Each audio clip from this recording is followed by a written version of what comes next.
SpaceX's day job, lobbing lucrative commercial payloads into orbit for an assortment of private firms and state agencies, runs on rockets constructed at the company's primary Hawthorne headquarters on the outskirts of Los Angeles. That side of the business is ticking over nicely by all accounts. But Elon Musk has bigger fish to fry.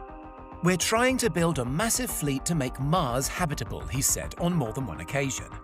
Why? To make life multiplanetary. Accomplishing this historic feat will require a giant leap forward in spacecraft development. Spoiler alert, that's the Starship currently being tested, with mixed results, at SpaceX's long-suffering South Texas launch pad. But to truly colonize Mars, one Starship won't be enough. "I think we need probably on the order of 1,000 ships," Musk says. "And each of those ships would have more payload than the Saturn V and be reusable," Musk says.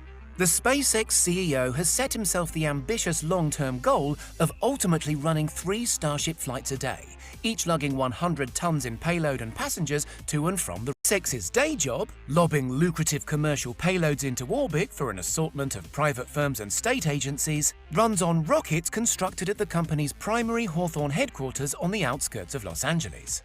That side of the business is ticking over nicely by all accounts. But Elon Musk has bigger fish to fry. "We're trying to build a massive fleet to make Mars habitable," he said on more than one occasion. Why? To make life multiplanetary. Accomplishing this historic feat will require a giant leap forward in spacecraft development.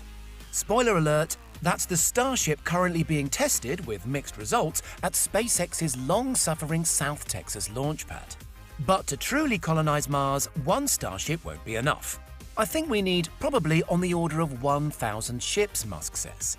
"And each of those ships would have more payload than the Saturn V and be reusable," Musk says.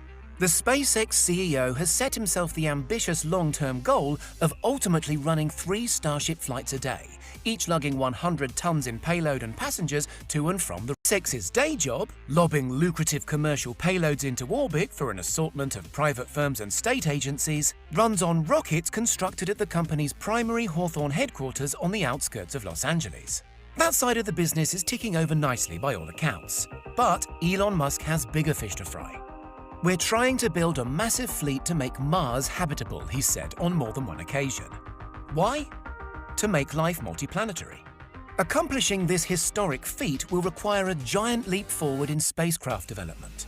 Spoiler alert, that's the Starship currently being tested, with mixed results, at SpaceX. Tents have the advantage of being quick to erect and inexpensive, plus they don't require much tiresome energy-sapping engagement with local planning authorities. If you want to build a big structure fast, tents are pretty much the way to go. Just ask any circus. But what works for cars doesn't necessarily work for space rockets.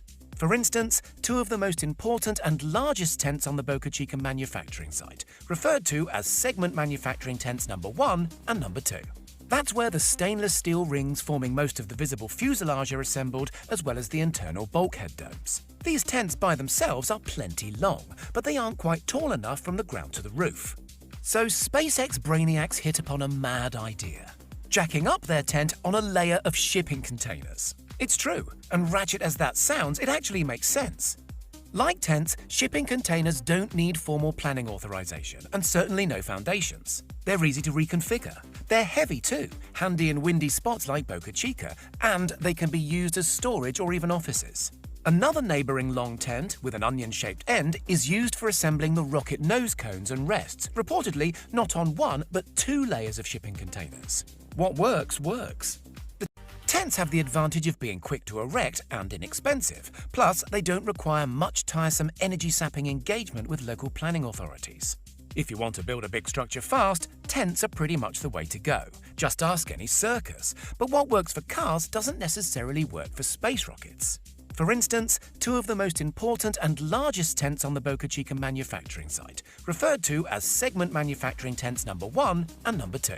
That's where the stainless steel rings forming most of the visible fuselage are assembled, as well as the internal bulkhead domes. These tents by themselves are plenty long, but they aren't quite tall enough from the ground to the roof. So SpaceX brainiacs hit upon a mad idea: jacking up their tent on a layer of shipping containers. It's true, and ratchet as that sounds, it actually makes sense. Like tents, shipping containers don't need formal planning authorization and certainly no foundations. They're easy to reconfigure. They're heavy too, handy in windy spots like Boca Chica, and they can be used as storage or even offices.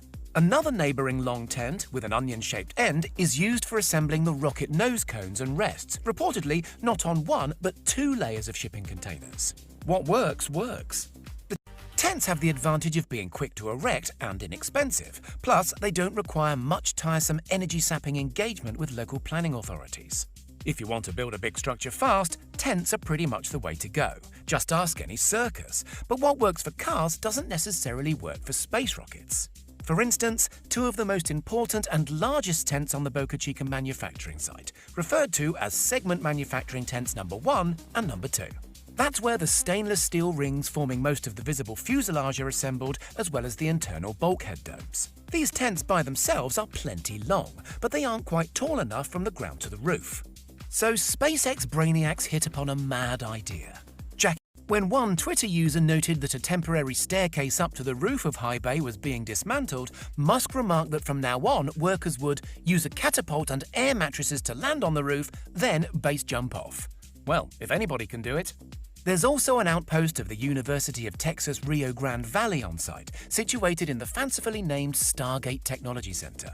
The idea is that SpaceX can nurture local talent without the hassle of convincing smart cookies to move down to rural South Texas. Associating with the powerful University of Texas is also a savvy political move by SpaceX, by the way, who will need to stockpile all the official goodwill they can muster if they want to carry on blowing stuff up.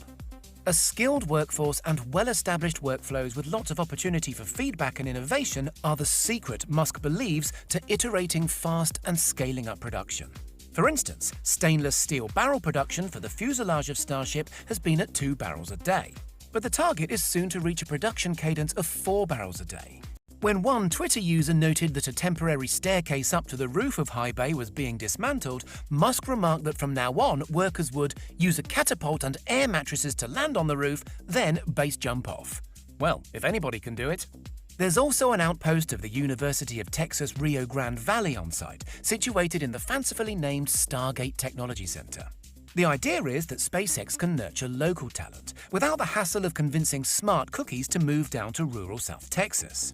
Associating with the powerful University of Texas is also a savvy political move by SpaceX, by the way, who will need to stockpile all the official goodwill they can muster if they want to carry on blowing stuff up. A skilled workforce and well-established workflows with lots of opportunity for feedback and innovation are the secret, Musk believes, to iterating fast and scaling up production. For instance, stainless steel barrel production for the fuselage of Starship has been at 2 barrels a day. But the target is soon to reach a production cadence of 4 barrels a day. When one Twitter user noted that a temporary staircase up to the roof of High Bay was being dismantled, Musk remarked that from now on, workers would use a catapult and air mattresses to land on the roof, then base jump off. Well, if anybody can do it. There's also an outpost of the University of Texas Rio Grande Valley on site, situated in the fancifully named Stargate Technology Center. The idea is that SpaceX can nurture local talent without the hassle of convincing smart cookies to move down to rural South Texas. Associating with the powerful University of Texas is also a savvy political move by SpaceX.